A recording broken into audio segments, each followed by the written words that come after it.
All right. So here I am with John and Glenda and Christo, and we're going to talk about the workshop model, the industrial model, and as I said just before we started recording, the two hottest areas in North America and maybe other places, but certainly in the States and in Canada, two hottest markets, I think, are the residential apartment business, multi-res, mixed-use buildings, and also industrial. And the industrial is super hot even before the pandemic began, because people are adopting, exploiting side hustles and gigs I think in the millions, maybe even in the tens of millions. Probably, Glenda, you and John know, if you asked, 50 of your friends, how many of them of any age, whether they're young people, middle age, or older people like me, a whole hell of a lot of them will have side hustles. Would that be a fair statement? Oh, yes, for sure. I think so. And so Crystal asked me, and maybe you had an input to it, but he sent me a list of questions, which I thought were fantastic. So I'm going to answer those. Have you seen the list? They're the ones that provided a majority of them. Crystal delegated, huh? Of course. Mr. Efficiency. Mr. Efficiency. All right. Okay. He's a good coach. Yeah. Well, yes, he is. He's a coach too. I had forgotten that. So I have your list of questions, and the intention is in the next 50 minutes or so we'll get through them. Okay. But first, with your permission, Christo, I'm going to share with John and Glenda. Hang on a second. I better copy this out of the chat box before I forget. So I've got your coordinates. Just bear with me. All right, got it. So I'm going to share my screen with you, and I wanted to talk to you guys first about where the model actually started, okay? And Crystal, you've already seen this, so you can sort of zone out for a couple of minutes. But actually, no, I didn't get to see this. Oh, you didn't see this one? Well, that's good. I'm glad to hear that. Then I'm not repeating myself. When you coach 2,500 people, Crystal, sometimes, and when you're a bit older, sometimes you do repeat yourself. No worries. Oh, there you go. So this is a model that we've been experimenting with for 8 years now. So it's not brand new, but it's new-ish. And this was you can see this is just Google Maps, and you can see on here, this is in fact, I think you can even, yeah, that's my sign. You can even see my sign is up there. So this is a 2-acre industrial site, literally in the middle of nowhere. So I'm going to pan around here. Okay. Do you see any houses? Nope. How many shopping centers? Zero, unfortunately. It's not even a paved road. It's just a gravel road. It's called Akins Road. And here we come back to this. It's Akins Road in Canada. John and Glenda, where are you based out of? Halifax, Nova Scotia. Oh, great spot. Great spot. It's been pretty cold there, huh? Not the couple. Yesterday and today's we're going up to 30s, but yes, the week prior to that, it was quite cold. So, Glenda, normally we get westerly winds in Ottawa. And for about the last 2 weeks, we've been getting easterlies, which means when there's forest fires in New Brunswick and Quebec, and it's cold in Halifax, guess what happens to Ottawa? We freeze and we choke. So I was cursing you guys for the last couple of weeks. We like sharing. Yeah, there you go. So anyway, let me just I'll move over here a little bit, and just so you can see it a little bit better. So Christo and everybody, this was about an 18,000 square foot warehouse, which is, you can see my cursor moving around, is here. And you can sort of see right in the back, maybe you can't see it, but there's a little house back there. It's an old farmhouse. Can you see it back there? Yeah. Mm-hmm. And then there's 2 coverall buildings. This is a big one, and there's a little one in behind. So with this property here, and I'll just stop sharing my screen just for a moment so you can see my handsome face. So with this property here, it was for sale 8 years ago by a large heating, ventilation, and air conditioning company that had built a more modern and much nicer industrial building for themselves. It was Modern Niagara, I think. Yeah, I think it was Modern Niagara, but I could have that wrong. So that's a big HVAC firm, heating, ventilation, and air conditioning firm. And they were asking $990,000 for it. It's 2 acres, 17 or 18,000 square foot warehouse, the old farmhouse, and the 2 coverall buildings. And I went to clients of mine, Chris and Warren and Mark, And I said, they were young men, probably about your age, Christo, or maybe a little older. And I said, you guys ought to buy this. And they said, why? And I said, because I think industrial is going to be hot. We went to have a look at it, and it had only 10'2" ceiling height. So in industrial space, 10'2" is completely substandard, right? Like Amazon today wants 60 feet clear, no columns. Wayfair wants at least 40 or 50 feet because they work in 3 dimensions, right? So a large industrial company is never going to move in here. 10'2" ceiling height, it had columns everywhere. I mean, it's completely unusable for a large fulfillment company like Amazon or Wayfair, and certainly most industrial users can't use it. And modern Niagara sort of made do with it for 20 years, but then they moved to something with higher ceiling heights and better loading facilities, etc. And they said, well, Bruce, it's been on the market for over 300 days. So John and Glenda, I'm sure you know that you could search MLS for DOM, days on market. And I do that all the time. And you can do that in Nova Scotia, you can do that in BC, you can certainly do that in Ontario. So your realtor can search for you, looking for days on market. And this one was well over, might have been over 400 days. I like that. So we drew up an offer for $250,000. The asking price was $990. I'm not embarrassed. So I went to see the president of Modern Niagara, and I gave him the offer on behalf of the 3 lads. And he basically threw me out of his office. He said, to hell with this. And probably the only reason I got a meeting with him was because I'm the founder of the Ottawa Senators, which really doesn't matter to me or to most of my clients, but it matters to the fans of the team. But he threw me out of his office nicely, but he said, no, I'm not interested. And I went back to the lads and I said, he has rejected the offer, and they were disappointed. But I waited another 3 months and I went back and I talked to the president again. And he said, well, that was a ridiculous offer. And I said, look, it's been on the market for over a year. You have to heat it, you have to maintain it, you have to pay the property taxes on it. And you're a huge company, they do $200-300 million a year in revenue. What the hell? You're just keeping this thing that's degrading over here. You ought to sell it to the lads, and they'll make good use of it. And finally, he said, well, if they have to do better. So without ever talking to the three fellows, I increased the offer to 265 or 270. I think it was 270. I didn't ask him. Well, yeah, they could do a little better. So, and he accepted the 270. All right. And then I went back to them and I said, hey, by the way, I spent another $20,000 of your money. The reason they bought it, though, and this is what probably I do 2 things in my coaching practice that are different maybe than anybody else. And Christo, you definitely have heard this, is I talk about animation all the time. Animation is a term I used about adding new revenue streams to real estate. That's number 1. And number 2, I talk about real estate business models. Almost nobody talks about that. And what the guys and I had been talking about was a new business model that I had in my mind, which is to take this warehouse and divide it up into very small workshops.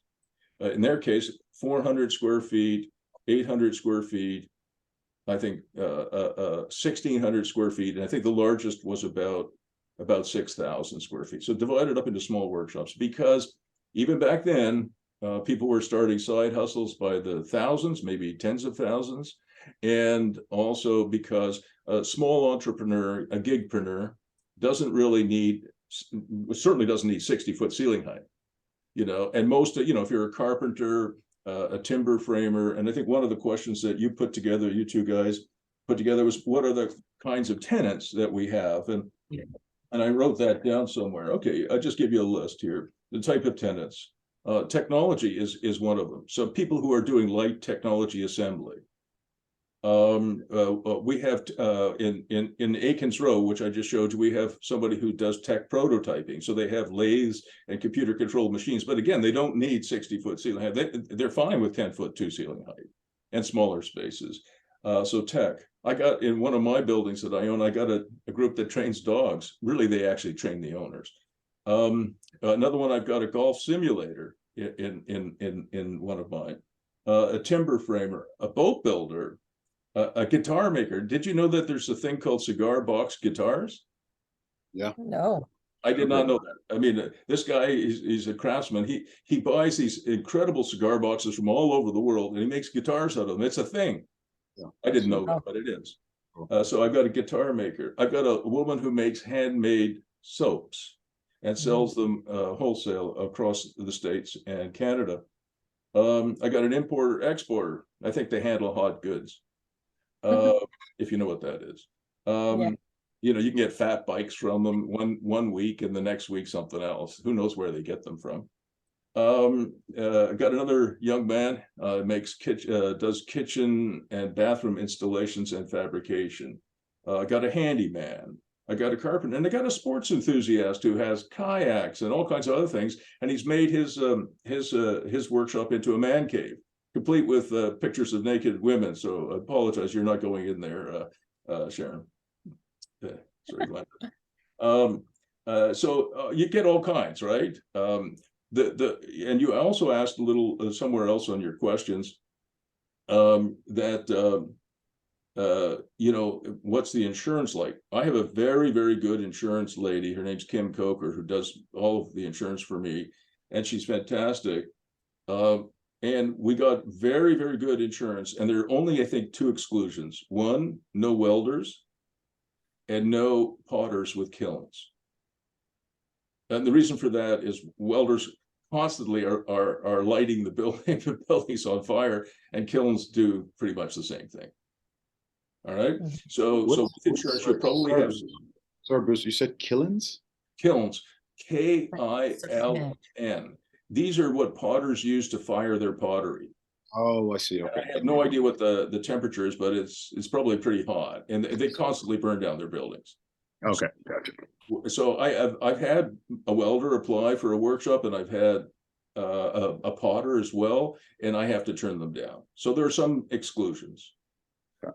And if you wanted to insure a welder or a potter, I don't know what the cost would be. It would be more than your rent, right? So you wouldn't do that.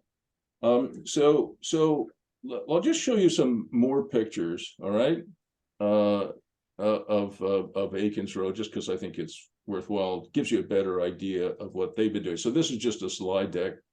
Let's see if I can make it a little bigger so you've seen that. So if you can sort of see on the screen here, you see my screen okay, guys? Yep. Yes. So this overhead door already existed, but one of the things that the guys did was they added more overhead doors so that they had, you know, more and more access, right? Because you got small workshops in there. So here's what we did. You asked again in your questions how long it took to rent. You got to remember, Modern Niagara and their realtor had it for sale or for lease for a long time. They didn't get a single lead on leasing. And it took them over, I think, 400 days to sell it until they sold it to my group. Okay. We filled up this building in 10 months. Okay. With small workshops. And we rented the farmhouse to an environmental company. You can sort of see their sign is here. I think it's EM3 or something like that. I rented the coverall building to Demchem. They do road salt and parking lot clearance. And then there's a smaller coverall in the back that I rented to a company called Instant Lawns, which does exactly what it is. I mean, they'll put, you know, sod down and, you know, for builders and homeowners.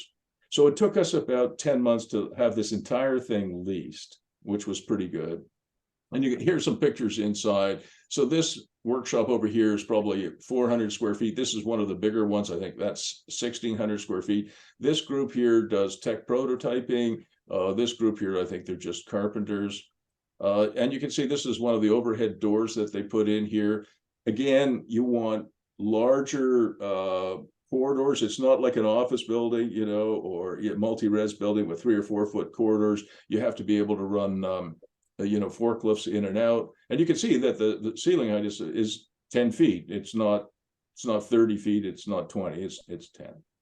This is one of the owners, Warren, here talking to a prospective tenant. This is a good friend of mine. I put him into his workshop as well.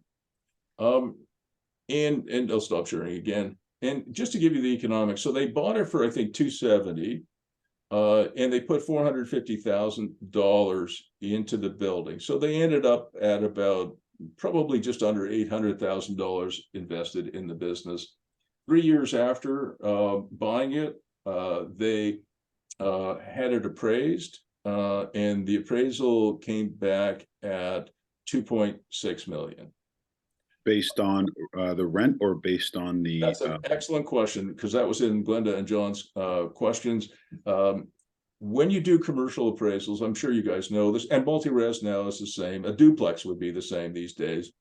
Anything that produces income, you look at what is the income for this building, what are your operating expenses against it, what is your net operating income, what is the market cap rate. You take the net operating income and you divide it by the market cap rate, and that gives the appraiser the value. You guys understand that? It's a very simple evaluation. I mean, try and find a comparable to what I just showed you.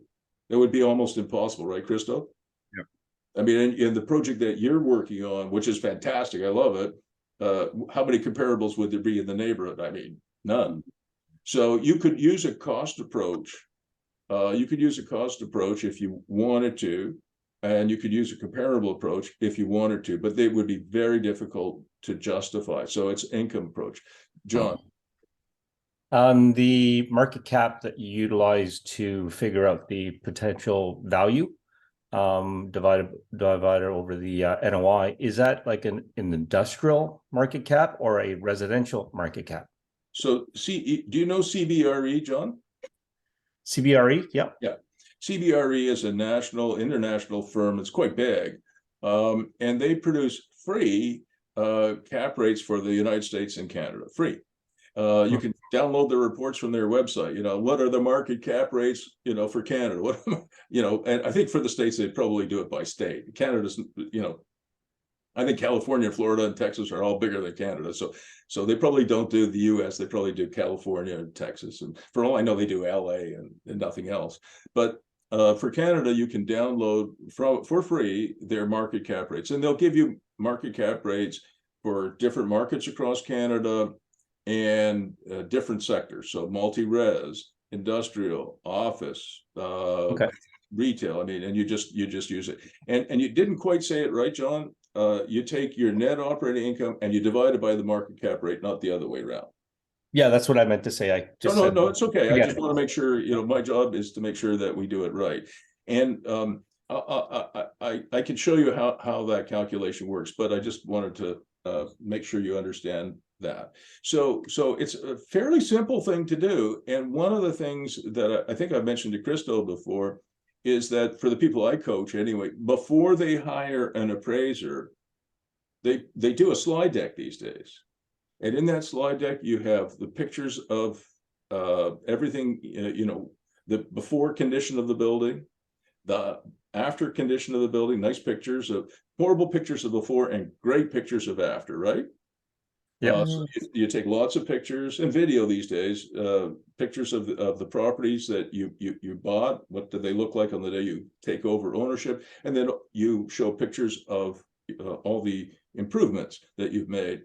You know, because a lot of the improvements, you know, I've just renovated a downtown building, and you know, we did structural work and we did all. I mean, it's basically a totally remade building. But by the time we finish it, the appraiser, unless he or she is Superman or Superwoman, doesn't have X-ray vision. They have no idea that we've done $500,000 worth of structural work. So we take pictures as we go, and we can show him or her what we've done. So we have slide decks now. Before we have an appraiser do anything, we have a slide deck which has lots of pictures in it, has a complete list of the renovations and improvements we've made. It has also in it, you know, all the costs, every dollar that we spent, including, by the way, our own time, right? Which, you know, as an owner, I might charge myself out at $350 an hour. If I spend 100 hours on a project, I will show that, you know, and sometimes an appraiser will push back on that, John. And say, well, wait, you're the owner. I said, well, look, if I wasn't the development manager here, I'd have to hire Christo to be the development manager, and you can be sure he'll charge me something for that. right? So why can't I do that? And most appraisers will accept that. You know what you do with an appraiser who won't accept that? You use the Bye-bye. two words that Mr. Trump used to use as on The Apprentice. You're fired. I So fire you didn't see appraisers my left. hand. Yeah, you hit the road, Jack. And I do that all the time. I do. You know, if appraisers aren't prepared to at least listen, then I say, well, look, we can't work together. And by the way, the appraisal industry in the states of Canada are getting to know me pretty well, so they tend to listen. Otherwise, they get fired, not just by me. I got 2,500 clients. They'll get fired a lot. I mean, you're paying for it, right? They should. Mhm. All right. So so my slide deck will have that information. It will also have all the leases in there. So it'll have the rent roll in there, because they have to know. It'll have all our operating expenses in there, right? It will be a very, and it will also have my take on what the value is. And the reason I do that, you guys, is that there's a thing in life called anchor pricing. It's very powerful. Very simple. They use it on you all the time in commercials. You see, hey, listen, you could buy this thing for $100,000, or you could buy this thing for a toonie. And then we've got something that's, you know, $10,000. Well, what do you think most people buy? The toonie, which is terrible, you know, the $3 rake that'll break in an afternoon, or they buy the gold-plated rake, or they buy the one that's in the middle. The anchor pricing is both on both sides, right? So I will often say, I think the building is worth 2.6 million, but I might change the cap rate a little bit and say, I think the market cap rate should be a little lower than what CBRE is recommending. And so I think the building's worth 2.8 million. That 2.8 million is your anchor. And then the appraiser comes back and says, well, we can't support 2.8, but we can support 2.6. Oh, you say, okay. Do you understand? Yep. And that is called, I'm also a real estate broker, that's called a CMA, a comparative market analysis. Unfortunately, most realtors don't really know how to do this properly. I mean, they would know something, you know, if I was in Halifax and I sold a bungalow in Halifax, I would know how to do a comparative market analysis. You know, there's probably 6 other bungalows that sold nearby in the last 6 months. And I can say, look, those bungalows sold for $300,000. So this one's probably worth $300,000. That's perfectly fine for residential. But to do what I just described for what I think Christo has in mind, maybe you have in mind, you know, that would be something that most realtors, unfortunately, still aren't trained at. Are either of you realtors? No. So what do you do, John? I'm in technology sales. Oh yeah, for which group? I work for Palo Alto Networks. Okay, and what about you, Glenda? I am a secretary at a high school. Do you like it? No. It was a temporary job that I've been there for 7 years. I'm like, okay, it's time to. A lot of politics in schools these days. Oh, it's crazy. Yeah.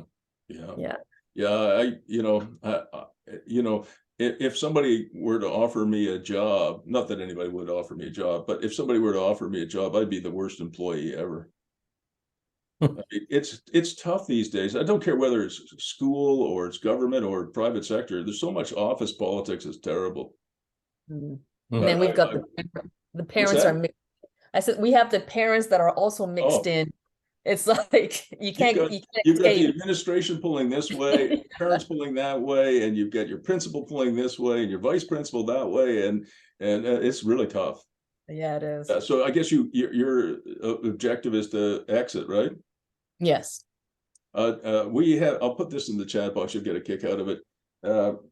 One of my clients came to me and he said, Bruce, they call me Prof. Bruce. I want you to teach me how to do oh yes. You see that in the chat box? Yes. Yeah. Oh no, it says oh yes. Yeah. Oh I yes. said, what does oh yes mean? He said 1 year exit strategy.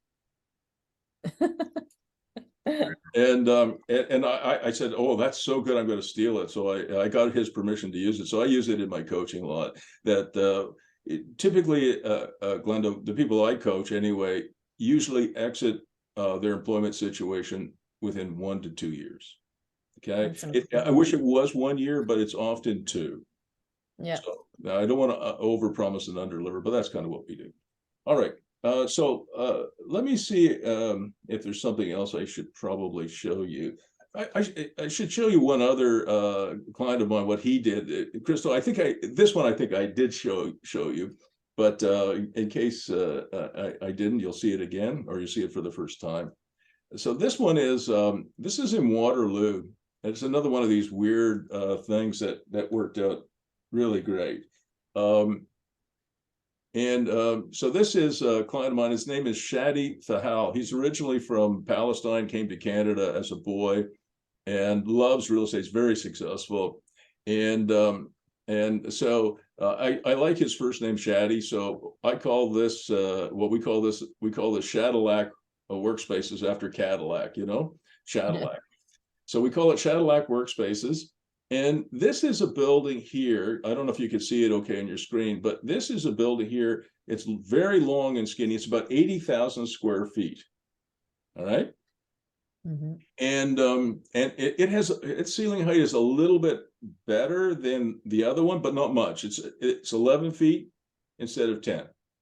And this in Waterloo, it's what has to be one of the hottest markets anywhere in North America, maybe anywhere in the world. This building had been for sale again for over a year.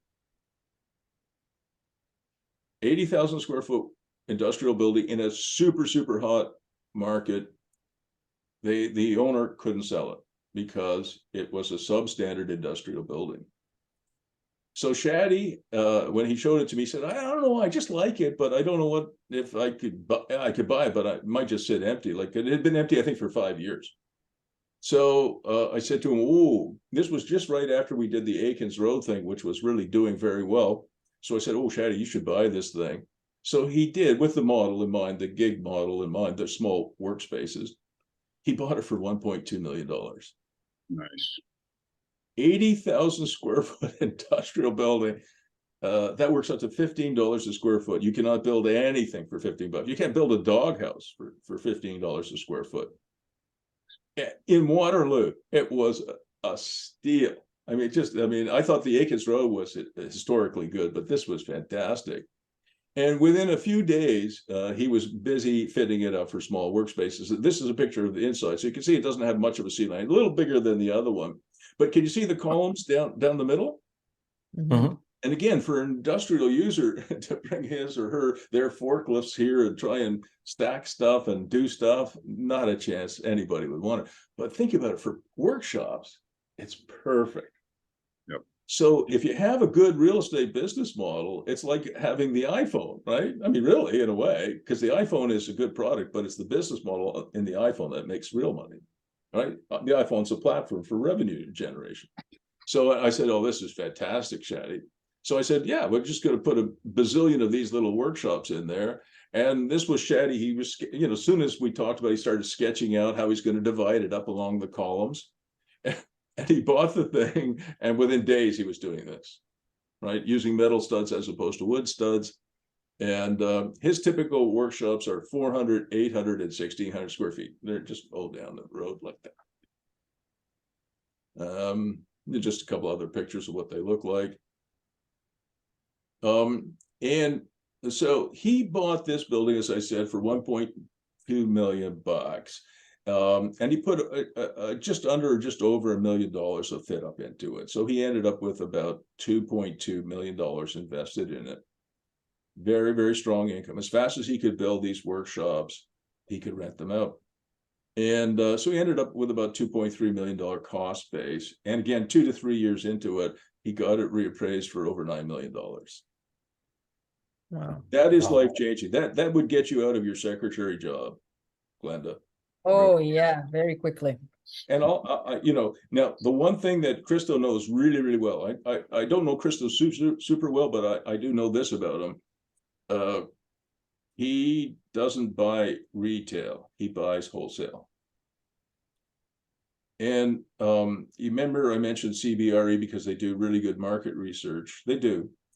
CBRE has many outstanding commercial agents in the United States and Canada, and they're probably in 50 countries for all I know. But they sell industrial buildings and industrial land at a retail price. Okay. So unfortunately, you cannot go to a CBRE realtor, in my opinion, or, Colliers or any of these other big companies and say, hey, listen, I want to buy an Akins Road or a Waterloo industrial building, super, super, super cheap. Can you help me out? That's just not their thing. What they do, like most of us, we're all a little bit lazy, and they like the idea of selling a $10 million warehouse and making a huge commission rather than a $270,000 building. Like for Akins Road, the realtor who had the listing for over 400 days hardly would return your phone calls. Right. I mean, I literally had to break down his door to get access to Akins Road to show it to my 3 young clients. So unfortunately, and Crystal, I think you and I have talked about this. If you're going to if you like this model and you're going to do it yourself in Halifax, for example, which I suspect it would be very successful, then I think you're going to have to do the searching yourself. Somebody who sells homes doesn't have the knowledge to do it, and somebody who sells commercial won't want to do it because they just don't make enough money and it takes up too much time. For me, I have a fabulous researcher, and I pay her a lot for her work. She's my wife. The most expensive investment, Crystal, you and I ever made. She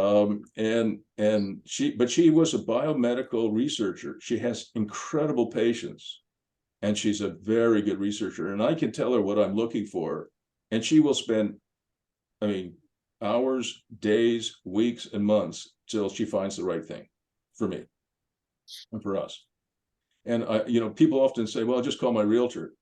Unfortunately, at least in my experience, and I'm a realtor, I get that. And if you were to call me, when do you guys know Rich Dad, Poor Dad? Yeah.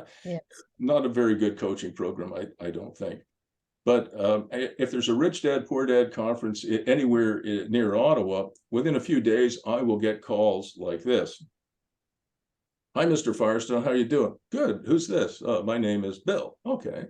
Can you find me a 100-unit apartment building that I can buy that makes $100 a month per unit after paying for everything, including the mortgage? It has to have great tenants because I don't want to have bad tenants, and it has to have no deferred maintenance because I don't want to do any work. It has to have great property management because, as I said just a moment ago, I don't want to do any work, and it has to be a no money down deal. And then I can make $10,000 a month. And that's what he paid $31,000 US to learn over a few days. That is not very helpful. And can you imagine if I found something like that? I don't think I would be calling some random guy from Rich Dad, Poor Dad, and you wouldn't either. And Crystal wouldn't either, right? You'd be saying, well, I like that deal, I'll take that deal. So it's ridiculous. The bad news is you have to do the work. And you have to be extremely disciplined in it. The one thing that you do want to have a realtor involved with, if you find one that you like and trust, is to help you make the offer. Don't do that on your own. And definitely don't use the seller's agent as your agent. Do you understand that? Mm-hmm. Do you understand what multiple representation is? If somebody says they're in multiple, Glenda, if you were accused of a murder charge, would you want the Crown Attorney or the District Attorney to represent both the state and you? Absolutely not. You would end up in real trouble. Absolutely not. And in my opinion, I'm not very popular, but in my opinion, we should ban that practice in Canada, the United States. Crystal, you listening to me? Oh, yeah. Do not allow your realtor to represent both sides. I do quite a bit of realtor work, and I like doing it, but I refuse assignments where I'm going to be in multiple representation. I don't want to be, lawyers aren't allowed to do it. Why should realtors do it? Well, realtors like to do it because they make twice the commission, but then they are not representing you, right? So you definitely won't do that. You get your own realtor, but it has to be somebody you like and trust, because realtors can really sell you down the river. They can. There's very good ones, but there's some terrible ones too. Okay. Oh, yeah. All right. So I think you're getting the hang of this. So I'll just go back to your questions now. I wrote them down again. how do you find tenants? At least in Ottawa and in Waterloo and in some other, and in LA, by the way, in Long Beach, where we do this, and a few other places in Idaho as well. In the States, we use Craigslist a hell of a lot. And in Canada, we use Kijiji. Must be Kijiji in Halifax. Yeah. Yes. All right. There's no Kijiji in the States, but they have Craigslist, which works wonders. It's super, super cheap, and it's amazingly effective. For the larger spaces, if you have a broker, a real estate broker that you like and trust, for the larger spaces, it is worthwhile putting it on MLS and LoopNet. Well, Bruce, I was going to ask you, so even for the smaller workshops, you wouldn't put that on MLS? No, I mean, my 200, 400, 800, well, I might 800, I might do it, but my 200 or 400 square footers, I mean, I put a $38 ad on Kijiji, I get 10 calls, so I mean, I can't handle it. I got a daughter now who's in the business with me, and she does all of that.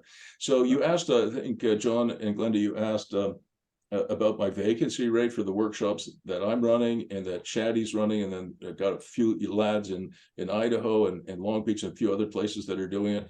So far in the last 7 or 8 years, and Akins Road is included in this, our vacancy rate has been very close to zero. It's been incredible. And it isn't zero because, like, we just had one of our workshops, they went to bigger space, and so it became vacant. And the guy next to them wanted the space, but it was vacant for about 3 weeks because it took us 3 weeks to organize for him to take it over. Right. So we it's not really zero, but it's very low. Yeah, it's the same thing for Cusino as well too. Yeah. There's there was the cabinet painters. Right.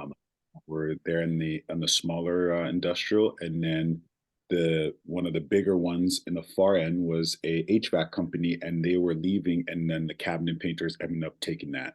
Exactly. So one of the beautiful things about this model is that, like, I've got a building which is about a small industrial building, about 4,500 square feet. It's got probably 8 or 9 tenants in it, workshops. Is that if one of them leaves, you don't, if you have the whole workshop rented to one person and they leave, maybe it takes you 6 months to re-rent it. But if you have 8 or 9 of them and one leaves, you've gone from 100% occupancy down to maybe 90% or 85%. And then because there are all these others, many of them are expanding and they'll take the space. So it has worked really well for all of my clients for the last, so it's not zero, but it's close to zero in terms of vacancy. Where's the ideal spot for tenants? I personally believe that, by the way, one thing I didn't mention is that Akins Road, even though it's in the middle of nowhere, is 15 or 20 minutes away from significant population. So I think that if you were to find a spot, you'd want to be within 15 or 20 minutes of your population base. But having said that, because the gigpreneurs they're finding it so hard to find locations, I actually asked one of my tenants, his name is Abed, I said, Abed, I think you live in Orleans, which is in the east end of Ottawa. He said, and my one of my workshop buildings is in the west end. He drives from Orleans all across Ottawa to the workshop in Canada. I said, how long does that take? He said, 50 minutes on a good day. I said, Jesus, that's a hell of a long way. He said, well, I like it here. It suits me. And it was impossible to find a small space in Orleans. There were lots of big developers who would lease me 20,000 square feet or 100,000 square feet of space, but he needs 1,000, right? So I would say 15 or 20 minutes drive time is ideal, but because people are so hard up for these smaller spaces, it could be like Abed, 50 minutes. John. So just going back to the lease structures, we know in residential, you get a 1 year and then it auto renews month to month in Ontario, especially. How are they structured in these types of settings? Is it a 1 year, multi-year? And can you deal with, like, I do have your whole list, and that's on this list. Oh, is it? I have Okay, your that's list of questions, John. I haven't forgotten. I'm going to try and get through them now. I got 12 minutes. Let's just jump to that one. Okay. So one of my secret sauces, okay, for this business is that people will come to me. And by the way, I own a mini storage company too. And which I like. But mini storage, John, based on the questions you asked, is getting saturated, right? Workshops, in my opinion, like I'm 71 years of age, so workshops, in my opinion, are just at the beginning, right? At some point, when the three of you are my age, maybe it'll be saturated. But right now, there's virtually unlimited opportunity, in my opinion. But in terms of leasing, one of my secret sauces in the mini storage business and also in the workshop business is if somebody comes along and says, oh, I only need a workshop or a mini storage for a few months, is it okay if I go month to month? I go, no problem. Because in commercial leasing, there is no overholding provision. So if somebody comes along and they say, look, I just need it for a few months, I go, yeah, we'll just do a month to month lease. How much is that 400 square foot workshop? Generally speaking, I charge $2.50 a month. That's in Ottawa. So that would be for a 400 square foot workshop, that would be close to $1,000 a month. So they would pay $1,000 a month plus in Ontario, it's plus HST, right? Commercial is subject to HST. Do you have HST in Nova Scotia? Yeah. Yeah. So I'm sure the rules are the same. So commercial leasing, you charge, in my case, it would be 400 square foot workshop, $1,000 a month plus HST. Another question you guys asked is, do they pay for power? In Shaddy's case, that 80,000 square foot building, he did sub-metering. Today, sub-metering is possible to do. It's a lot less expensive than I was your age, Christo. It was very difficult to do back then, but today with digital sub-metering, you can do that. So that would be a good thing. For the smaller buildings like the one I just mentioned, a 4,500 square foot building, I put in an allowance for power, but I also put in their lease the right to revisit it. So for example, the guy who imports and exports things like fat bikes, the amount of power he would use in a month might be $5. He occasionally turns on the lights and sells whatever he has to sell. In the case of the guy who does bathrooms and kitchens, he has lots of machines, he might use $100 a month. So I average it out, I spread it over the tenant base, but I do have the right to revisit it. Just in case somebody decides to put 4 or 5 servers in one of the workshops and run it, that would be $600. So I have the right to revisit it. Because I will see my wife and accountant will see the bills. And if our electricity shoots up, then we have the right to go and say, look, there's a $500 a month extra charge, you're paying for that. And remember, if they don't agree, they're on a month-to-month basis. I can say, okay, well, you're not going to pay for the extra power. You're out at the end of the month. So you have also all your leases are on the month-to-month basis? No, not all of them.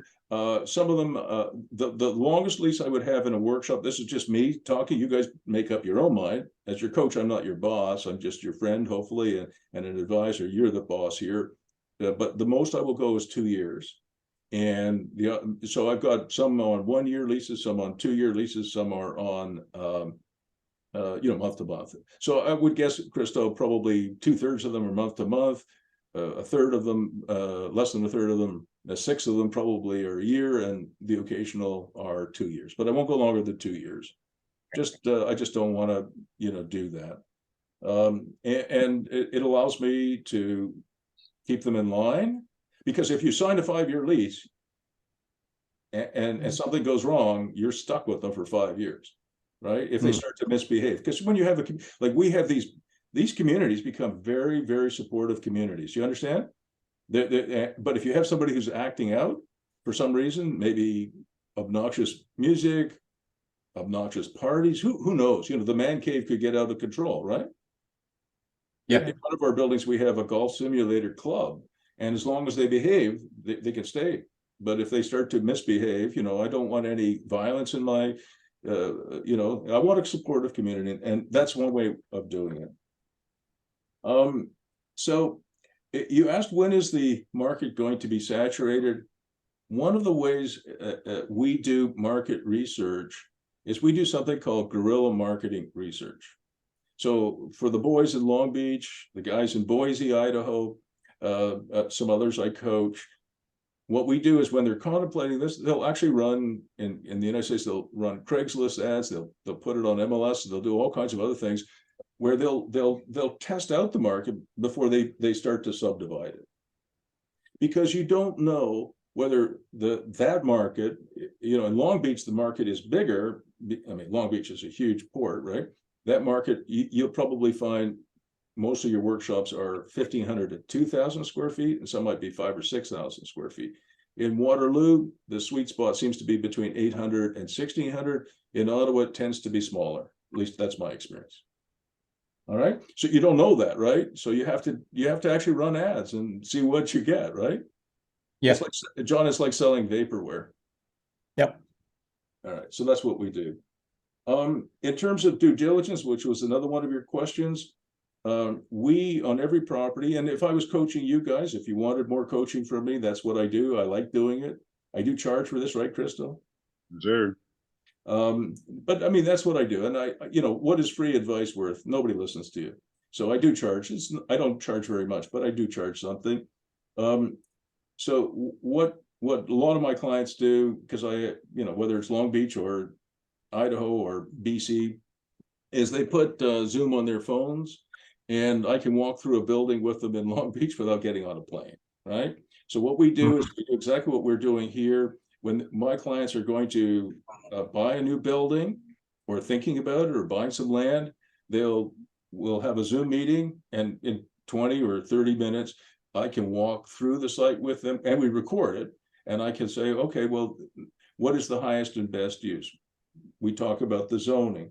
We talk about, what kind of ROI maybe we think we can get from this. And it's recorded, right? And I can also tell them, because I have a lot of experience in real estate, I can tell them what kind of improvements they're going to need and other things. And these are recorded. You might find this recording that we've done today useful in the future. You might refer back to it or not. That's kind of, see if I've done most of it. We talked about that. Yeah, you asked also about the refinancing, which is very important. So we did sort of touch on that by doing your own comparative market analysis, doing your own slide deck, finding the right appraiser who will listen to you. And when I deal with secondary lenders, like the not the A banks, the B banks, or even the C banks, they're pretty good about accepting net operating income divided by cap rate. That gives you the fair market value, and they'll give you 65% to maybe as much as 80% loan to value. Right? Do you understand that? Okay. But the A banks, like the Royal Bank of Canada, Bank of Nova Scotia, they struggle with mini storage, and they struggle with mini offices or co-working spaces, and they do struggle with this model as well. So what we've done, because the banks have asked us to do it, and I think it's actually a good thing to do, is in terms of structure, and this might be the last thing we can do right today. I got to do some more coaching at 10, so I apologize. I'm going to leave here in a few minutes. So what we do is we have a company that owns the real estate, or it could be in your own personal name. That's up to you to decide. But you have you buy a property in Christo's name or Glenda's name or John's name or whatever, or a corporate name, and you lease that to an operating company that actually runs the co-working space, or runs the mini storage company, or runs the micro workshop model. You understand? This guy is leasing from this guy and has the right to sublet or license the small users. And then what the Royal Bank of Canada will do is they'll look at funding this guy separately from this guy. So sometimes you can get 100% financing this way. I don't know if you're following me, Christo, on this.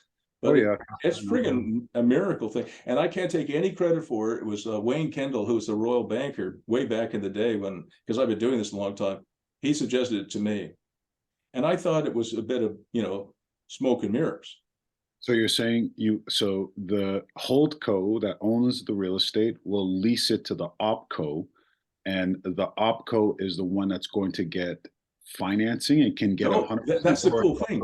You get a mortgage here from the holdco, because the holdco has a lease that he can finance, so he gets a nice big mortgage. And then the operating company, as the operating company becomes more successful and has 1 or 2 or 3 years of financial statements, can do its own financing. So you actually end up with 100% financing. Sometimes more than 100% financing with this little sort of smoke and mirrors, but it's real and it works. Because you're getting finance from both the holdco and the opco. Yes. So this guy, for example, BDC, if you know BDC, Business Development Bank of Canada, BDC loves these operating companies, right? So they'll give you a credit facility, and Royal Bank of Canada will give you a mortgage. And you add up the credit facility over here with, say, BDC, and you add up the mortgage you got from Royal Bank, that's more than 100% financing if you wanted that. I mean, you can pay all cash for it if you have it, but if you're a poor professor like me, you might have to do more like kind of inventing. All right. I like the inventing. Yeah, I think you do. So John and Glenda, I spoke a hell of a lot more than I normally do on a coaching summit, but it's because you had a lot of questions for me. I hope I helped you guys. If you would like any more coaching, reach back to me. If you need an hour of coaching here or there, I charge $350 plus HST. That includes a little bit of prep time and a little bit of follow-up time. All right. If you want monthly coaching, then I charge $1,500 a month plus HST if you wanted monthly coaching. But if you just wanted an hour of my time, maybe it takes me half an hour to prepare and a little bit of follow-up, then you might get billed for a couple of hours, but it's $350 plus HST. Okay. And I'll just respond with, oh yes. What's that? I'll just respond with, oh yes. I'm with you on that. But if you have the right business model and you understand it and you work it, I mean, Christo is an example of that. I mean, he's a brilliant guy. He's very quiet. He's thoughtful, but he's very successful. I got to run, guys. See ya. Thank you.